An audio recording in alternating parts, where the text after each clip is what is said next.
Coronel, eu já disse isso aqui pela manhã, serei repetitivo para aqueles que estão me acompanhando desde cedo. Um coração apertado em saber que o presidente continua naquela masmorra, preso, saindo do hospital, 3 cirurgias, coronel, uma no dia 25, outra no dia 29, outra no dia 31, dia 1º de volta àquela masmorra, aquela cela, aquele ar-condicionado central num barulho insuportável, longe da família. Carlos Bolsonaro hoje fez um post, coronel, dizendo que tentou visitar o pai hoje, mas autorização só às terças e quintas, das 9 às 11 da manhã. É triste saber que a gente começa o ano e o presidente continua nessa situação, né? Com certeza, né, Pitoli? Ainda a gente analisar, né, quem que é o presidente Bolsonaro, uma pessoa honesta, uma pessoa correta, que carrega valores, e o sistema bruto tirou ele das eleições e meteu ele na cadeia. Então, eu acho que o povo brasileiro hoje sabe o que acontece e está todo mundo muito triste, principalmente a forma como ele está sendo tratado, né? Eu, na Polícia Militar, cansei de fazer escolta de preso, acompanhar criminosos perigosos, traficantes.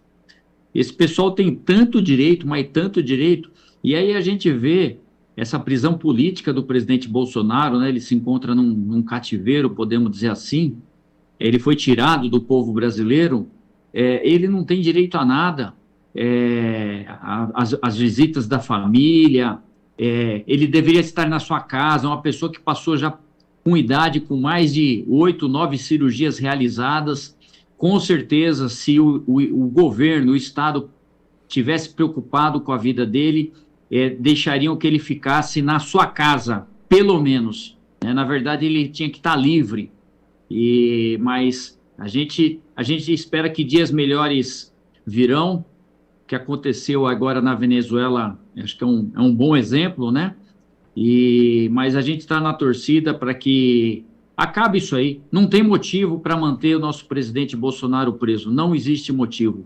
É muita crueldade, não só com ele, mas com milhares de pessoas que, numa sentença aí, numa narrativa criada, numa história que o brasileiro não engoliu, manter essas pessoas presas. É muita injustiça.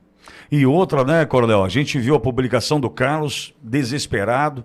Dá para imaginar um homem que sai de 3 cirurgias na sequência, volta para a cela, e aí, não, a família só pode ver as terças e quintas. Não, pera um pouquinho.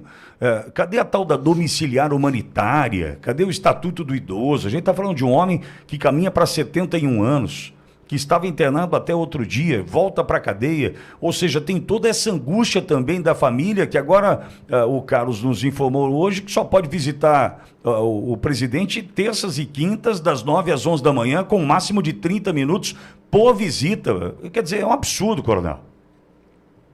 Eu estava na rota, eu lembro que uma vez veio uma ordem para a gente fazer escolta de um preso, é um criminoso do PCC, por isso que chamaram a rota. Isso aí foi em 2000, tá, Pitoli? Ele veio de avião, pago pelo Estado, veio até a cidade de São Paulo, e a rota fez a escolta aí do rapaz aí, para ir no velório de um parente dele que tinha falecido. E você vê o tratamento como é diferenciado. Pega o caso do presidente, longe de ser um criminoso, não oferece risco à população, a ninguém, é uma pessoa que lutou pelo país e o sistema resolveu colocá-lo na cadeia. E ele não tem nem as mínimas condições, né? Uma pessoa que acabou de sair de uma cirurgia, deveria estar em casa, junto à sua família, devidos. E você imagine se acontece alguma coisa com ele. Quanta irresponsabilidade mantê-lo preso. Pois é, coronel. Ao mesmo tempo, coronel, saiu na sexta-feira, salvo engano, a informação de que só no Rio de Janeiro, hein? Só no Rio de Janeiro, 269 presos não voltaram da saidinha de Natal. Aí, dentre os 269 que não voltaram, 5 de altíssima periculosidade. Aí eu fico imaginando, né, a vara de execuções penais que libera esse preso para sair, né, na saidinha de Natal. Como é que libera 5 presos presos de altíssima periculosidade. E aí a gente está pedindo só prisão domiciliar humanitária de um inocente. Nem preso deveria estar, nós sabemos. Então, é o Brasil desse contraste, né, coronel?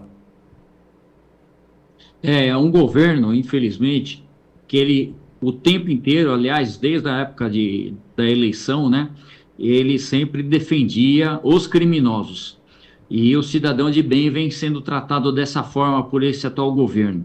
Então, as prisões injustas, a gente pode falar com certeza que caminhamos a passos largos para uma ditadura similar à que a Venezuela passava, e sem imaginar pessoas que picharam uma estátua presa, condenadas a 14 anos, quantos militares que deveriam estar sendo julgados pelo Tribunal de Justiça Militar foram julgados pelo Supremo, o próprio presidente, ele não deveria estar sendo julgado pelo Supremo, deveria estar em primeira instância, como foi feito com o seu Luiz, né? Então a gente percebe que a injustiça é clara,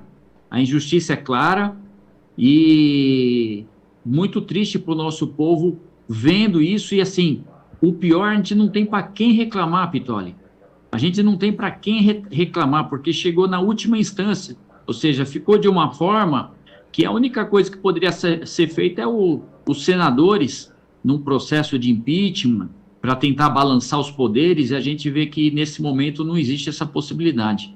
Sim. Agora, coronel, ao mesmo tempo, acho que queria ouvi-lo sobre a Venezuela, sobre a captura de Maduro, da esposa. A gente sabe que é só um primeiro passo. Trump declarou que Cuba deve cair sozinho agora, né? Sem nenhum trocadilho. Cuba deve cair de Maduro, né? Porque não deve ter mais financiamento em função do petróleo da Venezuela, enfim. Qual a leitura do senhor diante do que vivemos desde o último sábado, coronel? Olha, sempre quando um país interfere em outro, não é bom, mas infelizmente em alguns momentos é necessário. A Venezuela, do jeito que ela estava vivendo lá, numa ditadura, onde os próprios ministros da Suprema Corte estavam trabalhando em conjunto com o narcotraficante contra o Maduro, que é uma pessoa procurada pelos americanos com envolvimento em narcotráfico. Então, quando chega num nível desse, a população não tem para onde recorrer. O sistema inteiro comprado. Então, nesses casos, a única saída realmente é essa intervenção de outro país. Não é o quadro que a gente esperaria. A gente esperaria que o próprio povo conseguisse sair da situação que entrou através do voto. Mas quando não existe mais democracia, quando não existe mais os sistemas bem separados, né? O judiciário, o executivo, legislativo, não tinha mais o que ser feito. E precisou, infelizmente, de uma intervenção externa, mais necessária, para se trazer de volta aí a democracia. Lógico que o caminho ainda é longo. Esse foi o primeiro passo, mostrando que os Estados Unidos está atento ao que está acontecendo no mundo, está atento ao que está acontecendo aqui na América Latina, com certeza acompanha o que está acontecendo no Brasil. O presidente daqui foi o único que defendeu, nesse momento aí, o Maduro, mostrando exatamente qual que é a linha dele, né? Como eu falei há pouco, é uma linha que está sempre do lado errado, está sempre apoiando quem não deveria estar apoiando. Então eu vejo que a Venezuela amanheceu em comemoração, sentiu um pouquinho esse gostinho de liberdade, e a gente espera que com essa atitude a Venezuela entre realmente no seu estado democrático. Esse pessoal, eles falam muito em democracia, mas fazem justamente o contrário, né? Então eles falam assim, somos democráticos para preservar a democracia, e a linha é justamente sempre o contrário.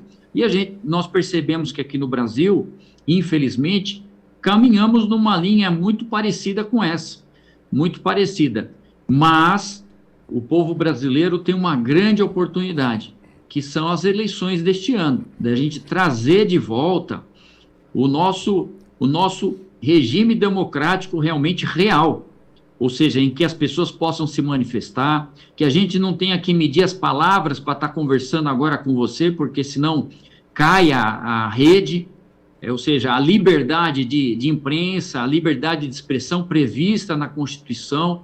Então, nós esse ano temos essa possibilidade grande de tirar esse desgoverno que está fazendo só mal para o país.